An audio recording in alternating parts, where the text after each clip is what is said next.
कर्मचारी संयुक्त परिषद के प्रांतीय अध्यक्ष इस समय न्यूज वन इंडिया के साथ मौजूद है। एमएनसी पद के लिए लगातार तैयारी कर रहे हैं। किस तरीके की रूपरेखा है और किन मुद्दों के साथ ये चुनाव को लड़ रहे हैं, सीधी बात करते हैं। सर, आपका बहुत स्वागत है न्यूज वन इंडिया पे।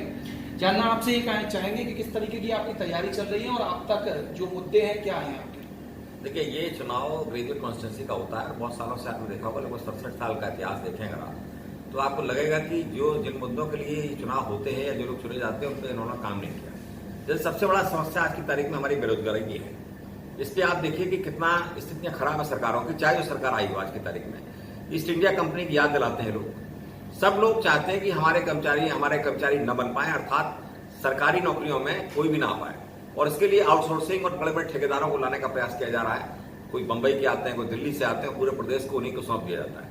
हमारे लोगों को उत्पीड़न ये होता है कि 5,000 और 10,000 रुपए में उनको नौकरी दी जाती है आज की तारीख में, और उसके बाद 5 साल 10 साल के बाद निकाल के बाहर कर दिया जाता है। ये स्थितियां पूरे प्रदेश में बहुत सालों से चल रही हैं, जो कि बढ़ती जा रही हैं, और सभी स्थितियां खराब हो रही सारे विभागों की। गोपनीयता भंग हो रही है, गोपनीय जगहों पर भी उनको लगाया जा रहा है। तो हम लोगों ने इसका काम विरोध चीफ सेक्रेटरी स्तर पे, मुख्यमंत्री स्तर पे तमाम जगह किया कि बैठकों में इसको उस मुद्दे को उठाया है, और इसके लिए हम लोग बाहर भी काम करेंगे, अंदर भी काम करेंगे। तमाम सारी और चीज देखिए आप, जैसे वन प्रोडक्ट वन डिस्ट्रिक्ट का एक इस सरकार का ही आया कि भाई हम करेंगे जिले में, लेकिन वो नहीं हुआ, कहीं लागू नहीं हुआ। 3.5 साल होगा इस योजना को, और जबकि उसमें बहुत रोजगार हम लोग दे सकते थे। इसी तरह से और भी तमाम मुद्दे हमारे हैं। शिक्षकों पे आप देखें, वित्तविहीन शिक्षकों पे आप देखेंगे 1 रुपया 1,000 रुपया भी उनको नहीं मिल रहा, और वो अपना काम कर रहे हैं। MA BEd सब पढ़े लिखे लोग हैं। आपने देखा होगा एम्प्लॉयमेंट एक्शन अपने शहरों में बने हुए, वो भी कोई काम नहीं कर रहे हैं, सफेद हाथी की तरह है, वो कोई एम्प्लॉयमेंट नहीं दे रहे लोगों को। तो ये सब चीजें हैं। ब्याज की अगर आप बात करें तो शिक्षा जो लोन होता है उसके बारे में आपने सुना होगा, कई बार पढ़ा भी होगा कि शिक्षा लोन जो बच्चों को पढ़ाई के लिए लोग लेते हैं उसमें तमाम सारी छूटों का वादा करते हैं। मैं खुद इसका गवाह हूं, मैंने 10 लाख रुपए लोन लिया था, वो 14% ब्याज पे लिया था। यानी आप अगर गाड़ी खरीदेंगे तो 3 और 4% पे, टीवी खरीदेंगे तो 2 और 3 4 5% पे, मकान खरीदेंगे तो 7% 6% पे, और शिक्षा के लिए बच्चे के लिए लोन लेंगे तो 14% आपको देना पड़ेगा। तो ये सारी व्यवस्थाएं हैं जिस पर सरकार कोई ध्यान नहीं दे रही। मैं तो ये कहूंगा कि सरकारी लोग नहीं चला रहे, सरकार जो है माननीय लोग नहीं चला रहे, सरकार ये हमारे IAS लोग चला रहे हैं, जिसके कारण पूरे प्रदेश की स्थितियां खराब रहती हैं। वो कहते हैं पहले भी सरकार चला रहे थे, आज भी सरकार चला रहे हैं, आगे भी हम सरकार चलाएंगे। आप तो 5 साल के लिए आए हैं, आप चले जाएंगे।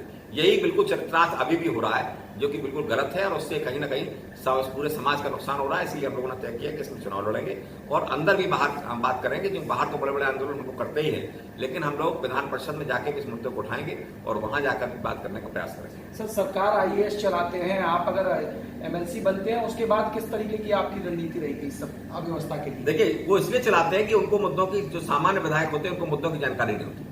लेकिन हम लोग जब बात करने जाते हैं, हम लोगों के पास 10-20 साल का अनुभव है, जबकि हम उन्हीं लोगों से सारी बातें मनवा के लाते हैं। तो वो हम समझते हैं कि हम लोग ज्यादा बेहतर तरीके से तर्कों के आधार पर सदन में बात रख पाएंगे, और सदन में अगर रखेंगे तो निश्चित रूप से उस पर सरकार को काम करना पड़ेगा। सर, राज्य कर्मचारी संयुक्त परिषद के आप लगातार लगभग 15 वर्ष से प्रांतीय अध्यक्ष हैं, तो क्या कहना चाहेंगे? लगातार चुनाव होता है और आप ही को चुना जाता है। देखिए, ये तो काम करने की बात होती है। मैंने जैसा कहा कि जब चुना जाता आदमी तो उसके कामों से चुना जाता। पहली बार तो आप किसी तरह से जीत सकते हैं, चाहे जातिवाद से जीत जाए, लेकिन अगली बार आप तभी जीतेंगे जब आपने काम किया होगा। तो हम लोग निश्चित रूप से कहीं ना कहीं लोगों की आशाओं पे खड़े उतरते हैं। जो कर्मचारियों की समस्या हमारी होती है, अधिकारियों की होती है, शिक्षकों की होती है, उसी में पूरा जीवन हम लोगों ने दिया है। तो निश्चित रूप से कर्मचारी समाज पूरा हमारे साथ इसलिए रहता है कि हम लोग उनके साथ जुड़े रहते हैं, उनके कामों को अंजाम देते रहते हैं। तो ये थे हरकिशोर तिवारी। ये साफ तौर पे कहा, जो समस्याएं हैं चाहे कर्मचारियों की है और अन्य सभी समस्याओं को लेकर जनता के बीच है, और अपने मुद्दों पर चुनाव लड़ेंगे। सहयोगी अर्चित शर्मा के साथ सौरभ उपाध्याय, न्यूज